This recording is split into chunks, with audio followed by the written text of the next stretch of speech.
listening to Blind Shovel, an arts and music podcast. Today I speak with composer and musician Matteo Roberts. Hope you enjoy.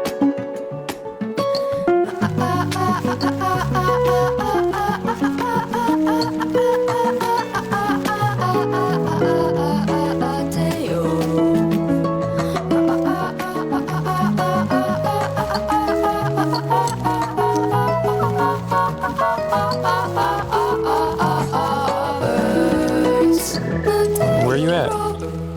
I'm at work. Are you the general manager of... I don't know, I saw your name on LinkedIn. What are you... Some coffee shop? I am. Which coffee shop is that? It's Maru Coffee. That sounds cool. Yeah. It's been... technically, I should clarify, LinkedIn is slightly inaccurate. I'm no longer general manager. You were demoted?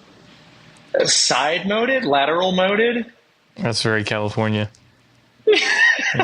Neither up nor down, just left to right movement. Just a little further into purgatory. Do you love coffee? I do. I do. Oh, wow. Genuinely. There's a real love for it. I feel like maybe in a little bit of a dry patch with that love, Yeah. No, I'm conflicted. I really haven't. I just kind of started dabbling in coffee, but it's dark. It's a dark world. It's a dark world. It's a twisted, sick, disgusting world. So how long have you worked there? I have been working here since I moved to LA a little over 6 years ago. Right on. Yeah.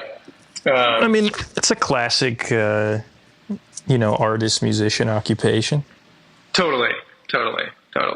But you gotta have your shit together. I mean, you're not general manager, but you were. And well, let's just say I think I had my shit together and then I lost it. Oh, you lost it? Okay. No, not really, but in some sense, a little bit spiritually and. Oh wow. Okay. Yeah, it's been trying. It's like it started out as like a typical transplant artist endeavor. Cool gig to pay the bills kind of thing. And then slowly it just completely took over my entire life. Which was the coffee. Yeah, exactly. So that was like kind of the more recent developments that I tried to see if I could find a way to move a little lateral or downward to alleviate some of the pressure and demand, because that's at some point I had the realization of just like, wait, this isn't why I'm here, but it's my entire every waking moment now. Yeah. So, well, it's a difficult balance, and I'm actually curious to learn about, pep magic, of course. Yeah, of course. And are you from Wisconsin? You're from that whole crew of... I am. Phox people. I come from the blessed and cursed realm of Baraboo, Wisconsin. And correct. I grew up with that whole gang, or at least maybe using grew up in loose terms. We all went to the same schools and whatnot, and sort of knew about each other, if not actually knowing each other. So that was kind of what sowed the seeds for that whole thing. So is it accurate to say that you're a bunch of artsy kids in a high school who make a band and you're in Wisconsin and then you all decide to move to California? Because I find that whole thing very interesting. Yeah, I mean, the California migration, I feel like, was maybe less... Well, yeah, no, all of it was pretty not on any of our radar, I don't think. I mean, Zach had to become some kind of artist. That was definitely in the stars.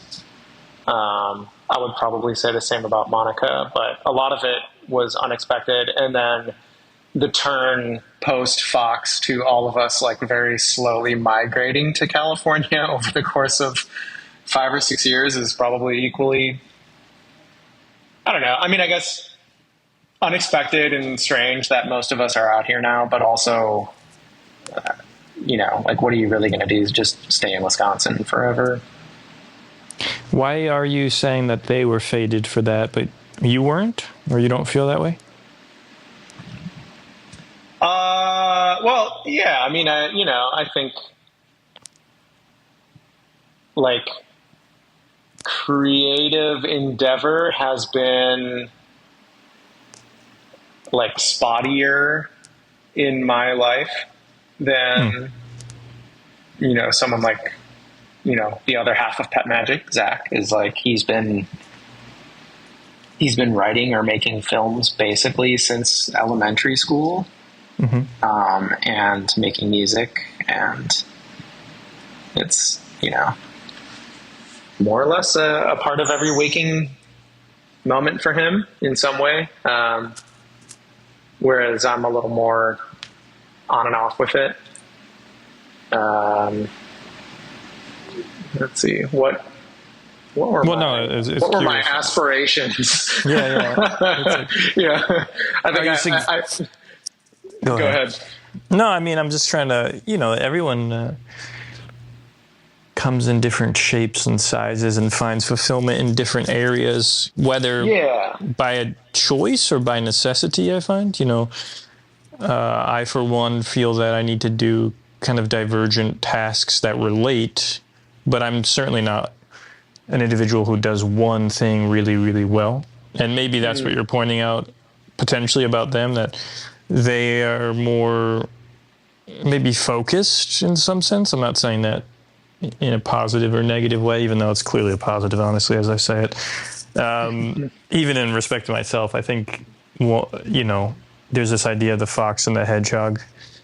The fox does many things well. The hedgehog just needs to be spiky to survive. And, I'm definitely in that fox camp, even begrudgingly. Gotcha. But then we often look at hedgehogs with admiration, I think, and maybe vice versa. So in high school, I'm always curious to see how people's identities evolve, especially when they're part of bands, because it seems like there's more of a structure there where it's like, okay, this person's going to be the flamboyant lead singer, this person's going to be more in the background, this person's X, Y, and Z, whereas artists don't really have that unit to fit into, usually. Mm-hmm. Yeah. So I would say that's where maybe the roles and aspirations are kind of just like naturally highlighted. I've always sort of felt like a supportive force for people that are just like rocketing off ideas, and kind of in, I guess, not just like creative realms, but generally speaking, like my natural intuition is to like support a question or a problem or an idea, and then kind of try to figure out the steps or the process to like make that happen. Not to completely pigeonhole it or whatever, but I would say like, I'm less of like raw creative material, pulling colors out of the sky to paint kind of thing. And I'm more like, okay, we need to get a tray to put the paint on and then figure out how to get it onto the canvas. And that's sort of where I've naturally slotted into work roles and daily roles, and also creative. Definitely, like, I think, like, with regard to Pet Magic, Zach and I have sort of figured out how to clone each other a little bit over time, and we can kind of figure out how to like shapeshift into each other when we need to or want to. But definitely, like, the origin of our collaboration was, you know, he's got a million ideas per minute, and then I'm kind of scrambling to figure out how to like get them down, and, you know, whether that's literally facilitating them and like performing them or some arrangement type thing, kind of the mechanics of like bringing bubbling lava into a rock. Mm-hmm. Yeah, I mean, it's curious to me that, how do you feel about the supportive role? Is that something you're comfortable being? Does it make you feel like you have to? I've never been in a band, so I don't understand if everyone just wants to be the lead singer, or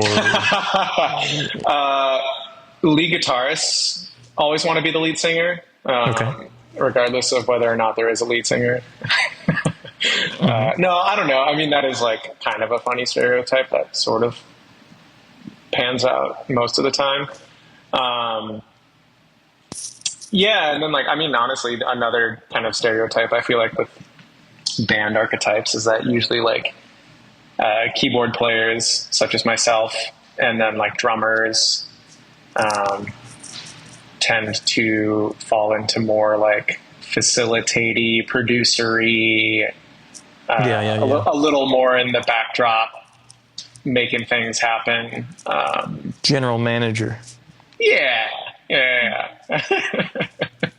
But, you know, it's curious to me, like, in respect to fulfillment, Mm-hmm. you know, and are you currently in a band, quote unquote? I mean, I've seen you go to the house in the past and just jump on a keyboard in different contexts, never quite understanding, is he in that band? What does it mean to be in a band? You know, or is this pet magic thing more of the focus? Yeah, I mean, definitely, like, it was pretty evenly split, like, during the times that we were both hanging around the house. At the time, I was playing with Valley Boy, and then I also was playing with formerly the lead singer of the band that Zach and I were in. She started a solo project, and I was playing with her for about maybe a little less than a year. And same for Valley Boy, probably played with them for like a year-ish. No longer playing with either of them. And definitely, like, the idea of, like, band what am I trying to say? It's definitely, like, taking a back seat. Like, I don't really have any intentions to, like, jockey my way into a band position again. Not that I wouldn't if it came to me and it seemed like a cool thing to do, the right thing to do. But, I don't know, it seems like at this point, a young man's sport. And, yeah, I think it's just like, I actually really do enjoy kind of the performance aspect of being in a band, and playing with both of, like, Valley Boy and Monica were really fun experiences. And of course, Phox, the origination. So I really do actually enjoy that work. It's just, I'm not sure what or how or if that would look like with a group of people that aren't, like, really good friends. It's a little hard to imagine that. Which, I mean, yeah, I guess those environments, like, eventually turn into that. But I definitely, like, I wouldn't say that I share, like, the same space as someone like Ian or like some of our friends who are just, like, truly world-class musicians and can kind of, like, drop into any setting and just crush and deliver. I don't know if I quite have that bone in my body Maybe I do, but yeah, it's just like, it's not something I'm like super actively thinking about. Definitely the film stuff has been more of a focus. And it would be great if it really could be the focus. Cause that stuff is really fun. Yeah, that sounds more interesting than being in a band to me. It's just bigger. It just feels bigger. Yeah. I mean, and maybe there's some part of me too that like I don't feel as suited to like writing. I don't know, like in some way, maybe it's because of the tie-in to like a dialogue and a narrative and like character arcs. Not that there isn't in like pop music, but you know what I mean? Like it's a little more, there's a story at hand. And I think somehow that gives me, like, I feel like I have a little more of a voice or a way to express in that setting than I wouldn't feel comfortable songwriting or putting pen to paper in that way. But I feel what like what does that process look like? You know, first of all, how old is Pep Magic? Is it literally called Pep Magic? It is literally called Pep Magic. And that's an LLC? Well, okay, don't it's an S come corp. after us. It's not an LLC yet. Okay, we'll work on that. We're sole proprietors. Okay, but yeah, no, it is literally Pet Magic. It started as a nickname, maybe a free speak of Zach's. He drew a weird drawing, and that guy's name was Pet Magic, and it was us. It stuck. And so how long ago was this formed, Pet Magic?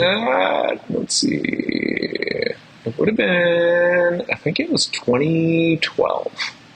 So it's quite seasoned. It's dozen years. Seasoned. Yeah. I think that's like really what interests me, right? I've interviewed a lot of people who, well, there's touring musicians, there's singer-songwriters. I think I generally understand that. I know it comes in different shapes and sizes, but what I certainly have not interviewed is anyone who does scores for animated films, which is very specific. And I guess what's happened in those 12 years, like I don't assume it's been 12 years of constant work. I assume a film appears. I know that you guys work with Tonko House. So, and I see that you're hanging out with Guillermo del Toro in this photo here. So what do these 12 years look like, you know? And what did you think was going to happen 12 years ago? And has it happened? Oh, man. Yeah. Whoa. Okay. Great. It's a lot of questions. No, that's like, yeah, I mean, honestly, you're putting some new ideas into my brain here. Yeah, I mean, it was not pure happenstance or haphazardly thrown together. Obviously, Zach kind of brought this world into my life through his experience and time in Berkeley and Oakland when he was living there briefly. He befriended some folks that were in the animation world. And one of them was Dice, who is the director that split off of Pixar and founded Tonko House and then kind of brought us into his universe.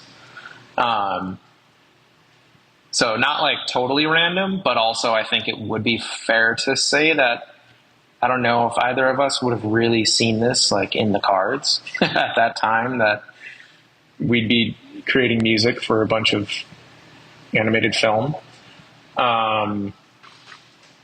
Yeah, so I mean, like when we started, I don't know, there was no goal. Like we were literally just idiots, like touring in our band, bouncing around in the back of a van, tasked with something that we kind of had no idea how to do, and we're just like, sure, we'll figure it out. So that was kind of like the floor of our, well, I guess the ceiling of our expectations at that time. Yeah, Was there a film? Was there a film 12 years ago that you were specifically starting this project for, or were yes. you? Okay. Yeah. Sorry. To clarify, our collaboration was born out of what ended up becoming the first Tonko House film. It was a short, stop motion animated, like hand painted. Or I guess not.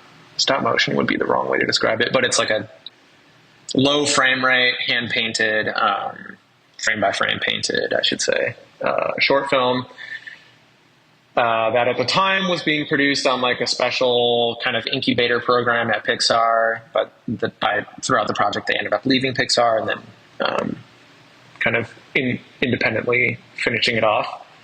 But yeah, so we were assembled. The director came to Zach and asked him because he had done music for a couple of his little pet projects, just like personal. He did like a charity project and made a little film for it. Zach had done music for, so they knew each other in that way. And he was just kind of like, oh yeah, well, this is like the music guy that I know, so I'm going to ask him to do the music again. And then I think, at least I feel like this is kind of how we've worked it out retroactively, is that Zach was kind of like, oh shit, this is like a 17-minute short film, not like a 2-minute little charity thing for my friend. It's being produced by Pixar. So I think he felt a little like out of his element. And yeah, we were all living together at that point at this weird commune house in Wisconsin. So he just came to me and was like, hey, would you want to hop on to something like this and give it a run? To which, why do you think he chose you? Great question. I don't know. I mean, I think partially I had some like formal musical training, which definitely that comes into handy with this type of work. 'Cause Zach doesn't come from like a formal musical background. So I had that skill set. And then I think also, I mean, maybe I might be reverse engineering this, but I also feel like even though it was fairly early on during our tenure in the band, we probably still already could sense that like our collaborative process was pretty well matched, which has kind of always been the case. We sort of, just very, very truly probably the most natural, like creative collaboration that I've had with someone. And I think he would probably say the same. So I think there was probably some intuition there as well back then, just kind of getting a sense that like I would be a good counterpart to his, to what he brings to the table. Fair enough. Yeah, he told me you were a classically trained prodigy, and that you weren't going to mention it. So I forgot that. That's right. I forgot that detail. Yeah, that is true. Well, but I mean, thinking about these 12 years, right? Like, it's a very strange job occupation. You know, you're not like some giant studio. You're just two dudes who do scores. And I think it sounds fairly unique. I don't know anyone else doing it. I'm sure there are examples, but I'm curious to see the flow of those 12 years. You know, even from a financial perspective, It's interesting to me because I have a lot of different projects, and some of them I lean on a little more, or I usually think of it from the perspective of different types of house plants. You know, like there's succulents that I only need to water once in a while. Then there's, I don't even know that much about plants, but obviously there's plants that need a lot more water.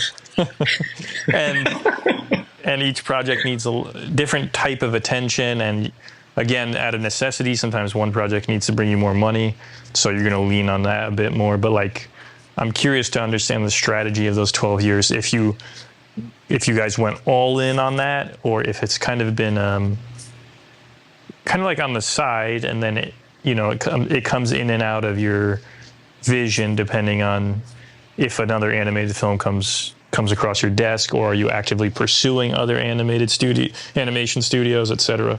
Mm-hmm. Yeah. Yeah, I mean, I would say it's such a bizarre job. It's a little bit like trying out for the NFL or something. How so? Just the odds are pretty insane. Honestly, a lot of, not to discount like our hard work and ability, but definitely a lot of it is like, we had a connection. We had a friend that happened to become the director and founder of a studio. Which is also would you why, say that it kind of formed around that connection? Definitely. Yeah. Okay. Big time. Yeah. And does it still orbit that planet, or are there other little tiny moons and such? It still mostly orbits that planet. Yeah, I mean, we've done, I don't know, I would say like very off the cuff, probably 8 to 10 animated film projects of some sort.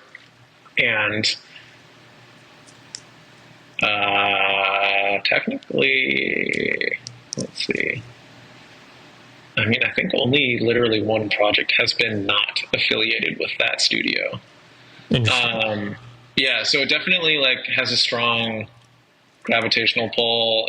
It's definitely like in the roots of our career tree. Not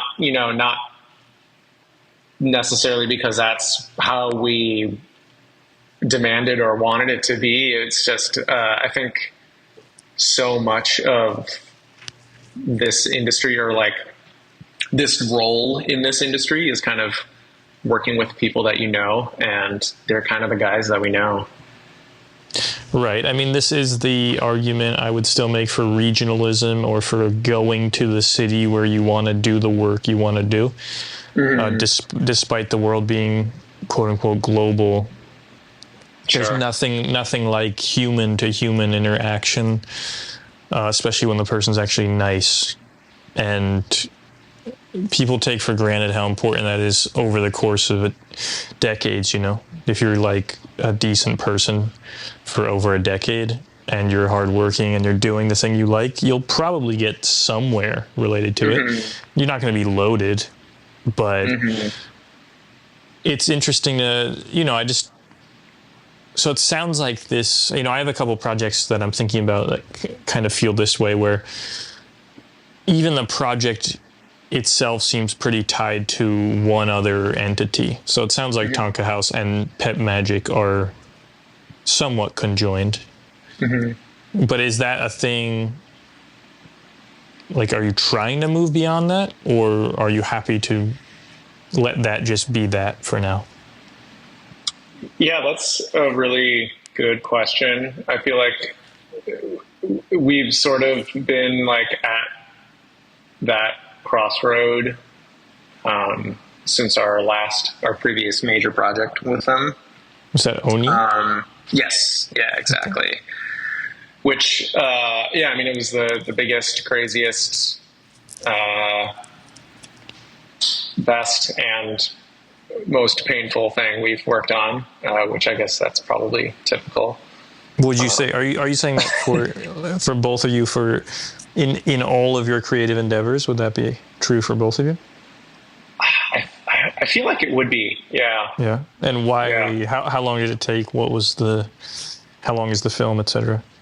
So that one is, if I remember correctly, I think it's about 200 minutes, 4 episodes.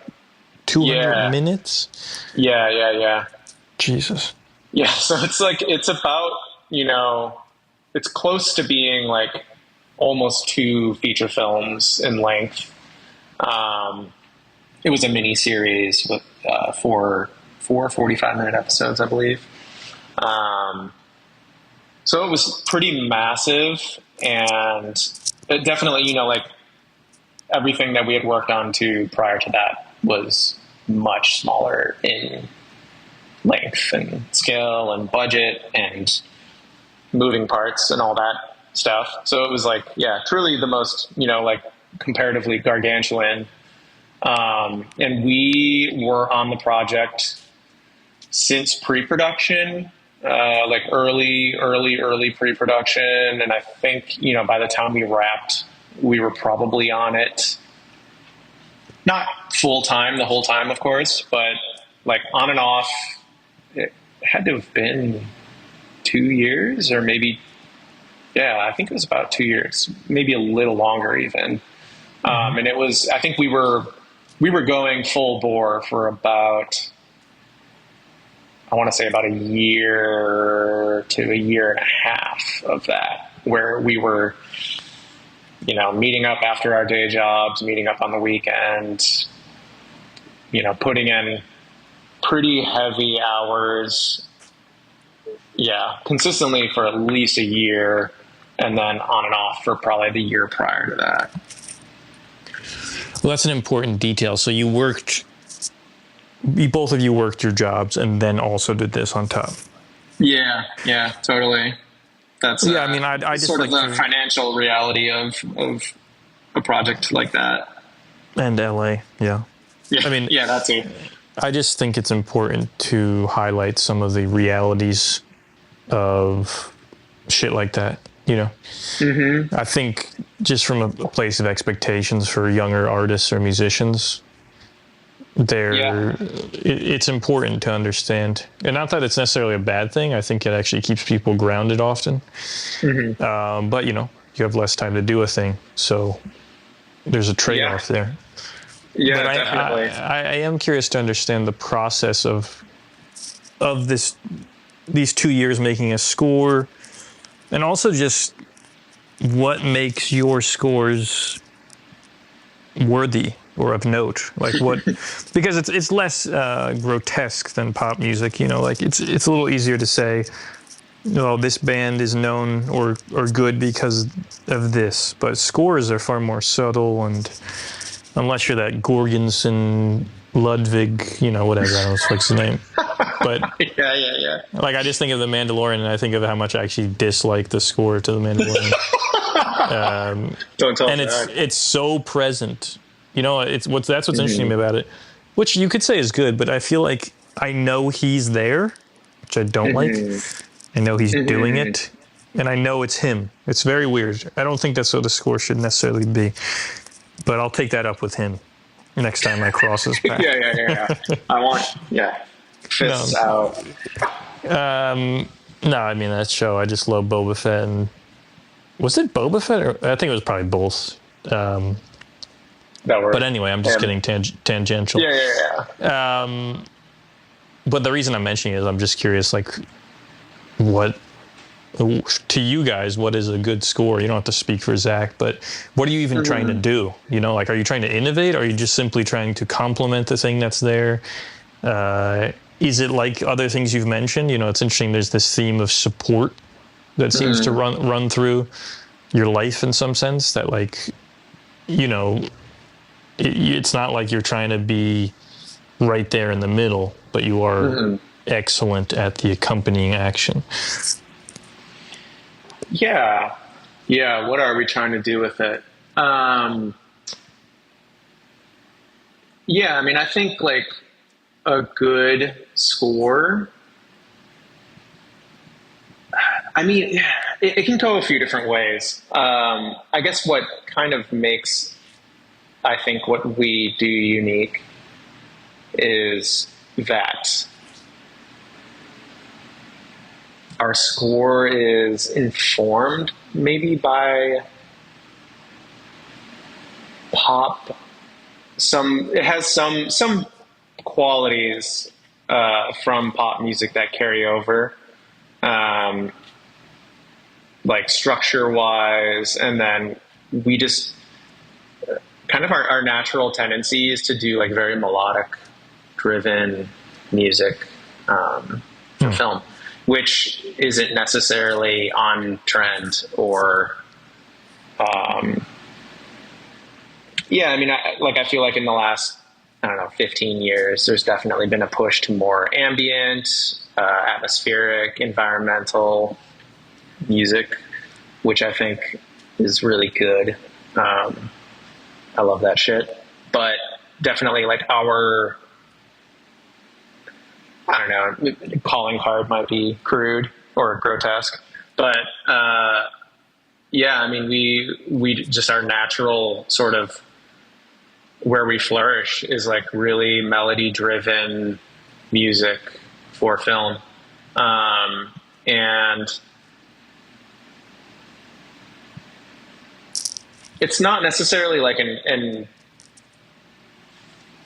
a goal, I feel like, when we're creating, but we end up having like little elements that are almost like leitmotifs, like little representations of like characters or events that weave into the music.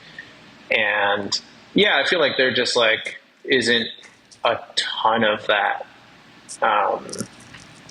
in a lot of modern film composing.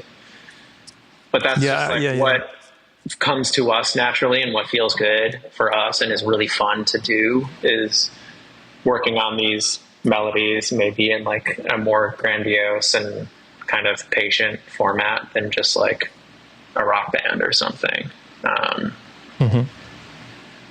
Are there particular films or shows that stood out to you as something you wanted to imitate?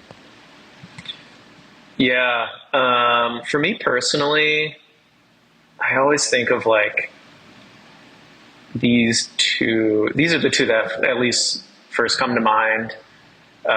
Would be the score for Princess Mononoke. That definitely sort of exploded my brain when I was 11 years old or whatever.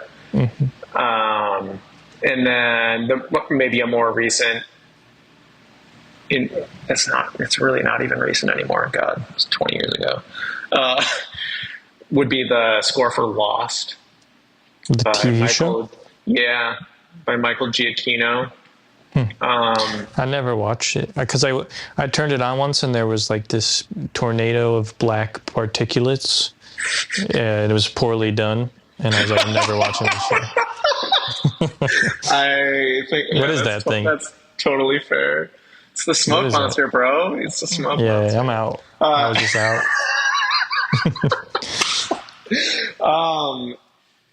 Yeah, no, the score for that show, it's pretty incredible. It's really, I mean, obviously he's sort of like a modern John Williams in that what isn't his name attached to anymore, but well, I don't know who he is, so that's... Oh, okay. Yeah. I mean, he just like, yeah, he does everything. He's at the point, he's got like the legacy career of like Hans Zimmer, where he has, 20 minions underneath him that compose like him or whatever. Or at least I assume that's the case. But that show, I think, was maybe not like super early in his career, but I think probably like one of the first really kind of big things he got to work on. And for whatever reason, I guess that was like whatever golden era of primetime television. So they like gave him a budget to record live with an orchestra every week. But he chose a really minimal instrumentation for the score anyway.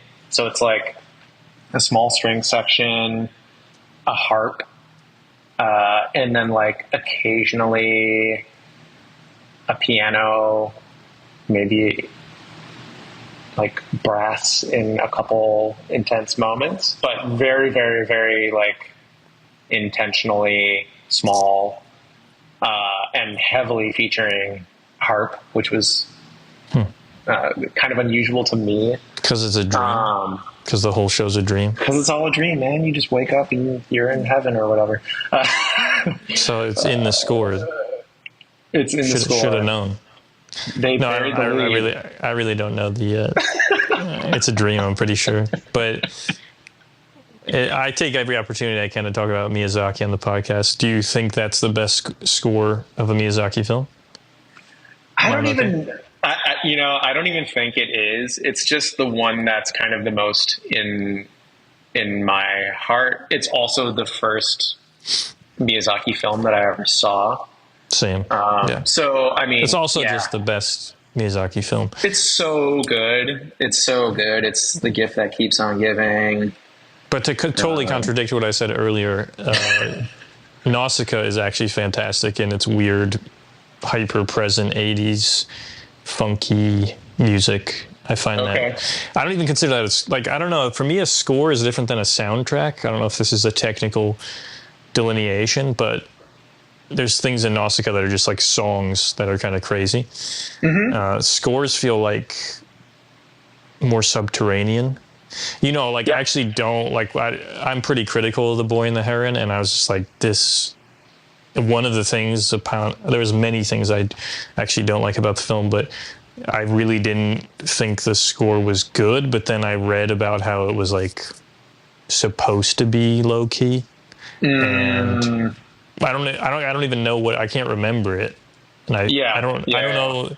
I can't really criticize the thing that was intentionally done as such, but. Do you recall that score? Did you think it was a good score? No,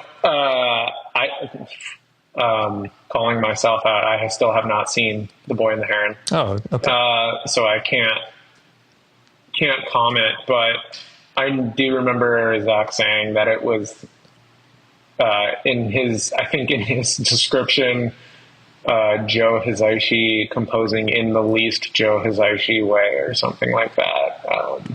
Interesting.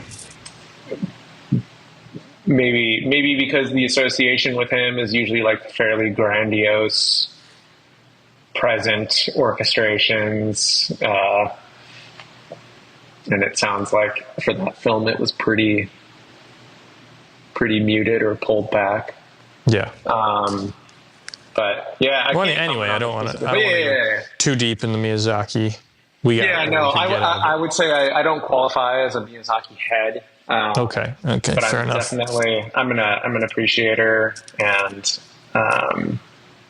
Mononoke definitely opened my eyes and ears to new realms, as have other films of his for sure. Well, so all right, there's this photo. It looks like you guys won something, and so it's not as if this is like some, it's interesting because it sounds like it's something of a side project, but obviously it's being done at a high level. And so what did you win? Great question. Still waiting to find out. Really? Interesting. No, I don't. Sorry. Did you say what do you win or what did you win? I'm not speaking metaphorically or abstractly. Okay, just literally.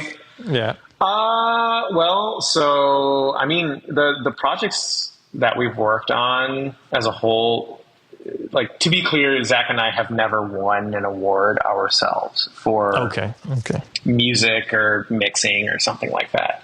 But the projects that we've done, pretty much all of them have gone up for some number of recognizable awards, or, collecting armfuls of festival awards and that kind of thing, which is really cool. I mean, definitely, like, as far as niche critical acclaim, we've hit that mark, whatever that is. Yeah. That matters, Yeah, no, totally. I mean, it's super cool. It is like, like Oni was basically the first time someone could watch something of ours, which is like a type of acclaim in itself. But then also, like, the flip side of that is if we, like, saw people drawing at a cafe and, like, struck up conversation, there's, like, a decent chance that they've seen something we worked on and, like, know it intimately and have a huge amount of respect for the people that we worked with. Right. So that's kind of a cool like flip side of being a part of this somewhat like niche universe. Is it's definitely beloved in that universe, which is cool. Yeah. Well, and Yeah. that's So that's the last thing you did, right? Is Oni? Yeah. Well, actually, we just did a short film this fall. This past fall, I should say, and it wrapped in like early spring. And it's just been kind of slowly making its way through some film festivals, but that was another Tonko House directed. I don't think it was technically a Tonko House production, but they were attached to it on direction and maybe supervising animation or something like that in collaboration with the Japanese stop motion studio called Dwarf, Nice. which I guess is, they're pretty well known over there. Yeah, so that was cool. That was just a short, I want to say it was Well, so there's like clearly a progression to pet magic. And, you know, maybe it's tethered to Tonka House's ascension as well, which I assume it's ascending through time. Hard right? to say. Is it? I don't know shit about it. But yeah, no, I mean, is like, yeah, go ahead. well, I was going to just like commenting on the progression or ascension of both us and them. It's like, it's kind of hard to like clearly mark out in that, like in some ways, you could argue the best thing that we did was our first project. Why is that? I think it was like a combination of compelling storytelling, like incredibly unique, beautiful visuals with like the hand painted frames. And then also like we were completely spoiled as composers in that, which I guess that's not to say that like being less spoiled is not progression, because that is also growing and learning. But, you know, we were basically given like just like fairly free reign on creatively on what we wanted to do, and we're given a full orchestra and a studio recording session, and the score was, you know, mixed at Pixar and dubbed at Skywalker. Wow, so you started there. Yeah, so in some ways we peaked right off the bat. That's no good. It's like clawing our way back ever since. Yeah, and then I mean, and I think it's been pretty up and down for Tonko House too. Like I feel like that, you know, they have all of the kind of like legacy power isn't the word for it, but like their like notoriety and kind of credentials, but kind of in the same way that like, you know, we have these photos with like on stage getting an award as a team with Guillermo del Toro and stuff. Like at the same time, you know, like Tonko House was having pretty serious conversations about like, how do we keep the lights on, and is this like, how does this thing stay alive? And then, you know, at the same time, like Zach and I were in the throes or in the completion of the biggest, craziest, most expensive project that we had ever been working on. And, you know, we're like both trying to figure out how to like make rent, and you know, no live musicians for that one. We were able to contract like a couple soloists, but so it's like a lot of it's a little bit of a roller coaster, I feel like. Yeah, no, I mean, I think that is a theme in artists and musicians' lives often. It's a reality, and it's part and parcel with what makes it enjoyable, whether or not it's enjoyable in the moment, you know, is that volatility. And that irrational side, it's like kind of baffling why people spend all of their precious life resources and time on certain projects. It isn't always clear what drives them.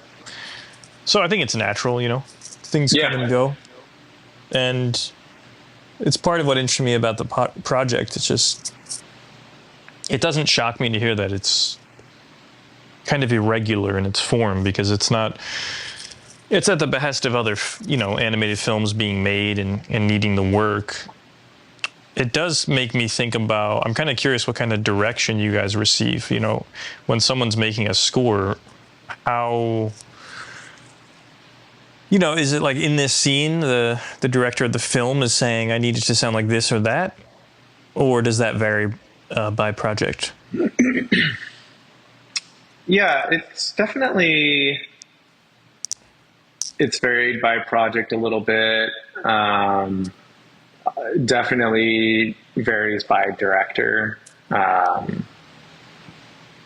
Which, we've almost entirely worked with Daisutsumi, but having also done a couple other things with a guy who was previously at Tonko House and then has kind of split off and done his own thing, Eric O. Even just the difference between working with the two of them is pretty interesting, as far as like what sort of guidance is given, what sort of feedback or notes are given. But yeah, in general, like we've had really weird, atypical work, in the sense that like what most, at least from my understanding, most composers are sort of brought in on the 11th hour, and you're getting a film that's basically done, and you sit down with the director and the producer and the musical supervisor or whatever, and you watch it, and then you're like, okay, this is what it needs, this is what we're going to do. You bang it out in a month or whatever, and then have it recorded or produced, and then it's done. Whereas, and I think this is, I don't know if this is something that's like, that was sort of indoctrinated or taught at Pixar, but definitely both of the two directors that we've worked with the most, they are of the mind that they want to bring everyone in very early on before, sometimes like the story is not even quite nailed down. And Zach and I will be looking at,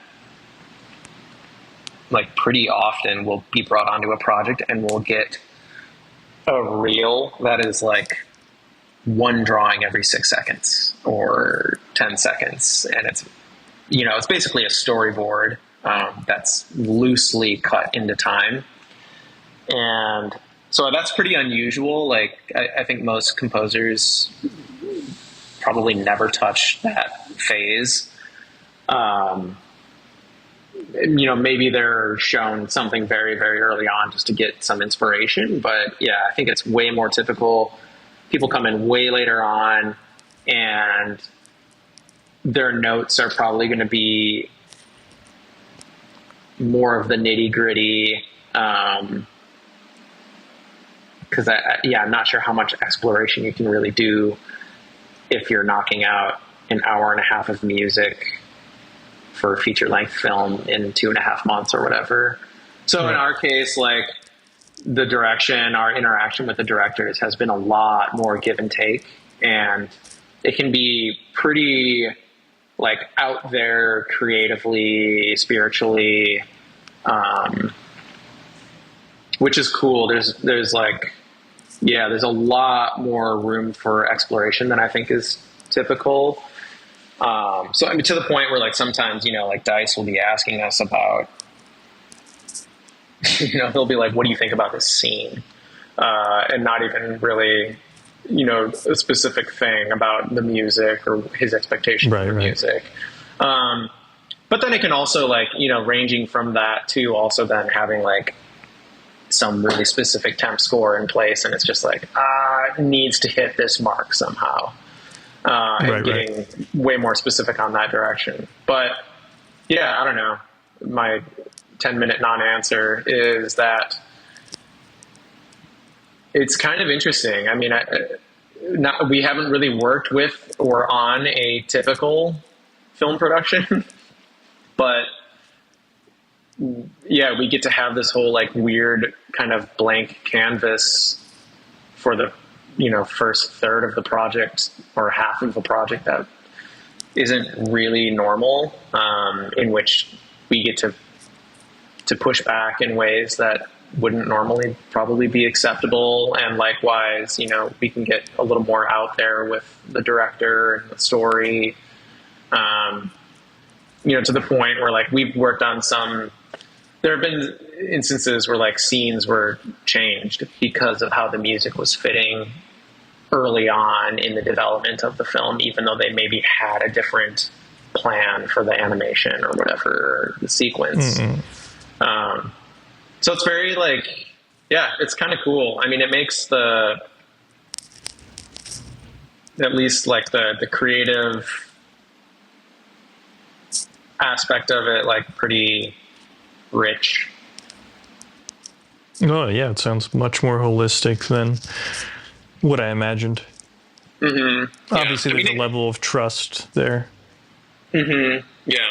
I mean, and then the flip side to that is that also you might be changing the music for a scene 40 times by the end of the film because of course they cut 16 frames off of one part or whatever. So that's like, the flip side of the downside, I guess. But yeah, I feel like, especially with Dice, his style of direction, it's all about like feel and emotion. And a lot of his direction and guidance is more centered around that. The feeling, kind of what he's trying to convey on like I don't know. We don't like, obviously toward the end of the race, like things get more tedious and specific, but a lot of it is focusing on just like moods and feeling, and not so much like, that should have been an A major chord, not a D major chord. It's making it feel weird. It's yeah, it's way more like watercolory with how he directs us, which, I mean, there's a double-edged sword there, which is like, sometimes it's just like, man, just tell us the thing that you actually want, instead of, of course, making it sound more purple. But yeah, I don't know. I think it's also kind of a cool creative space to live in, or at least it can yield interesting results, I think, rather than just being very kind of cut and dry. And do you have any other new projects on the horizon? Nothing at the moment. We're in limbo. We've kind of been, like I said, we've sort of been at that crossroad of like, okay, is there a way to expand our little orbit to be, beyond just Tonko House's universe? Because obviously, like, if it's trying to be some sort of career, you can't really survive off of the whims of one place. No. Or maybe eventually, but certainly not how things are now. But yeah, so I don't know. Looking to expand that. Not totally sure what that looks like. There's like a very extremely tentative, off in the distance, maybe Netflix associated thing that I can't really talk about in any sort of detail. Both probably because of NDAs or whatever, but also because I really don't have any details. Right. But yeah, so that's kind of like one of those massive bullseyes, slightly off in the distance. We'll see what happens with that. I mean, would the dream be that it is the full-time thing you do? I think that would be great. But I also, I don't know. I also live in a world where I'm like trying to understand that just like might not be the case, and then how do I be okay with that life? How do I try to make the most and live the fullest if it isn't the thing? Which, I don't know. It's like, it's not very cool from like a burn the boats, stoic, be a man standpoint. But yeah, I mean, I guess there's a part of me that's like, I mean, I guess after 12 years, right, you start to realize like, okay, yeah, this is kind of like tryouts for the NFL. It's tough and like weird, and there are elements that you can control, but there's also a lot of it that's just sort of random and out of your control. So trying to navigate what a life might look like doing it full time, and also trying to figure out how to, enjoy it without that at the same time. Right. Yeah. You got to burn the boats. You got to burn the boats, right? I mean, that's all you got to do. But I mean, that is, that's where I. But then what if one of you burns his boat and the other guy doesn't, because he needs his boat? Yeah. I mean, I would say like, that's a pretty real, like, yeah, it's tricky. Yeah, it's tricky. I like to keep my boat handy, which I also understand can keep you in a holding phase. Well, yeah, I mean, there is the real dynamic of burning the boats before you have like a family and kids, and like it's a lot easier to burn the boats when it's just like you. Yeah. And so there's like these different realities that inform, I think, the trajectory of artists and musicians' lives that have nothing to do with aesthetics. It's just like, even from like a musician standpoint, I mean, you could be, I assume, you don't have to be glamorous to be like doing scores, but I feel like there's like a kind of a shelf life to certain types of musicians and singer-songwriter projects where like you kind of, things have to happen within certain time frames. So it's nice that you have, just like athletics actually, but it's nice that you have something that, feasibly, I feel like you guys could just keep plugging away at till you're old dudes, like, 60, 70 years old. Yeah. Yeah. And that's it's beautiful. It might not, I think the two, like, there's sort of two, well, I mean, there's a million trajectories, but there's two, I think, 100%. Like, there's the all in, like, holy shit, we get a $500,000 score gig on some big film, and then the career blows up and that becomes the entire thing. But there's also like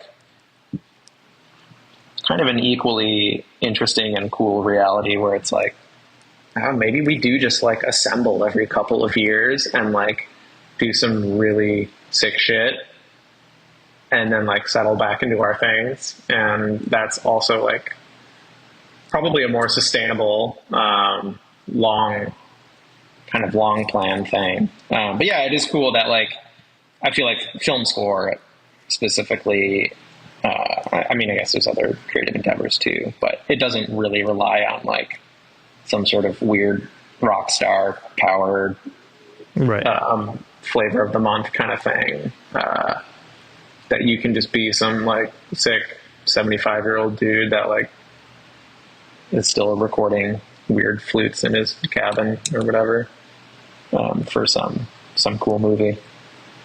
For sure.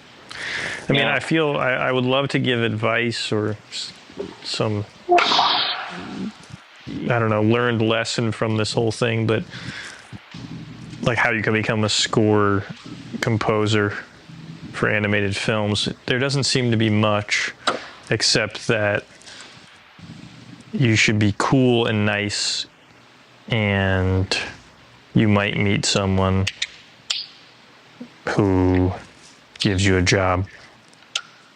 and then you make a studio around that.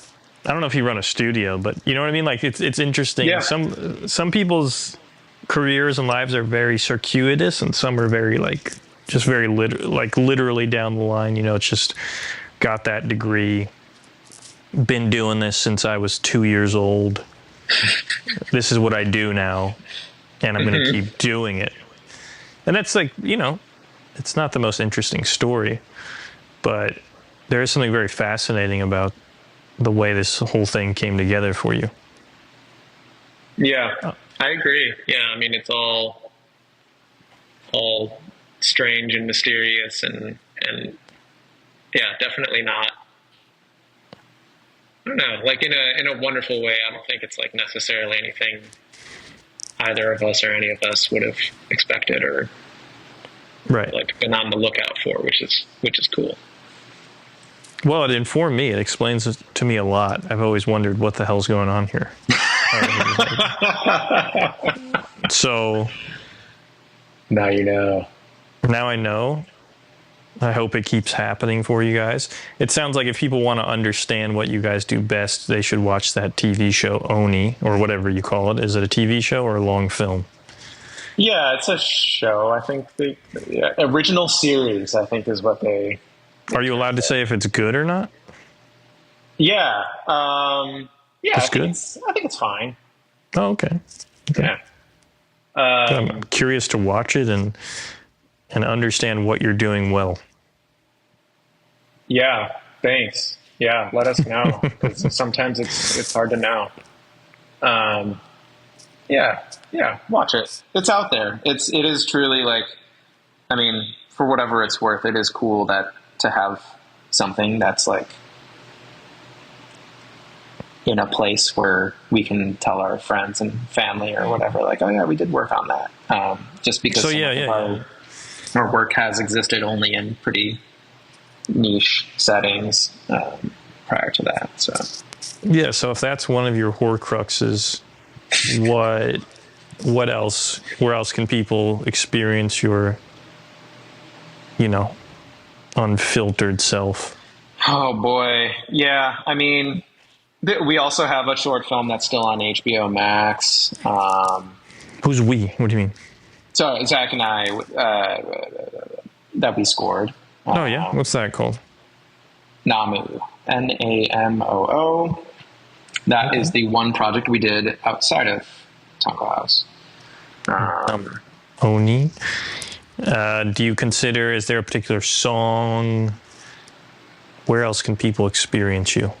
You got to get on. Here's what you got to do, kids and parents and folks. Get on Spotify. Get on Apple Music. Look up Pet Magic, and you're gonna want to listen to a little record. If you want unfiltered, if you want something you're gonna regret listening to, you're gonna have to listen to Grin and the Worm. Of course.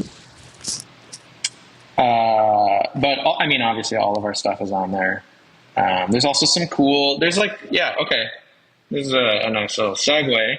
There's some non-film score stuff on there, actually.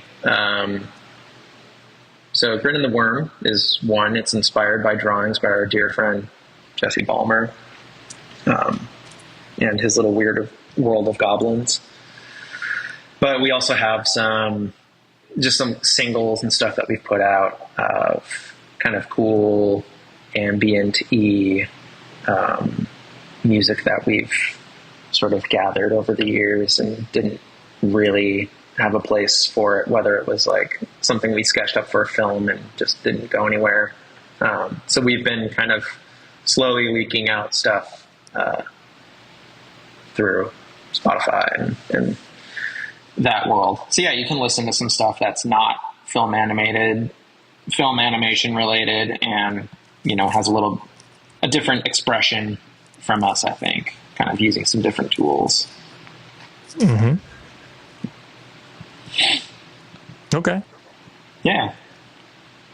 We don't have any. We don't have a cool like Substack or whatever. You know, you can follow our Instagram. We post some stuff on there once in a while. Right on. And so people should hire you for scores. People should hire us for scores. Just reach out, hire them. Yeah. People should hire us. I'll try to find some shit for you to score. Maybe there's something I need scored in my life. Please. Trying we to can think. do funerals. Birthday parties? Birthday parties. Yeah. We were at a mall last night getting shaved ice treats, and there was a vacant storefront, and we thought, what if we just opened up there and sold music as a product to people walking by? Compose music. Physical objects. Yeah. Yeah, that's tough. It's a little tough. That'll probably work out. I think if this whole pet magic thing doesn't work out, just try that. Try that angle. I think it's good. That should help your financial woes. I think so. Yeah. It'll pull me out. All right. Well, good talking to you. I'm sure we'll cross paths one day. Well, thank you, man. It's an honor. Same. Have a good night. Okay. Well, be well. You too. Talk to you soon. Peace. Peace. Music by Dory Bavarsky and Mingji Chen. See you next week. Hope you have a good one.